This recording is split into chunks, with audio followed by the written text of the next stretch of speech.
Seterusnya, yang tadi Ustaz kongsikan tadi tu, tuan rumah yang Ustaz selawat tu di Parit Surau Parit Raja, namanya Abang Khamsun.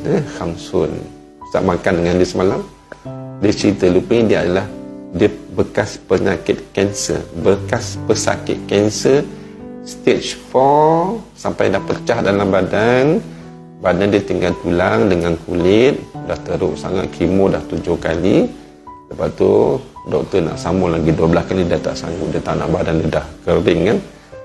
Jadi kata dia ada satu ustaz nama Ustaz Ismail. Ustaz tu suruh dia selawat. Jadi Ustaz Ismail pun datang dengan rombongan buat selawat di rumah dia. Sejak tu kata dia berselawat sejak tu.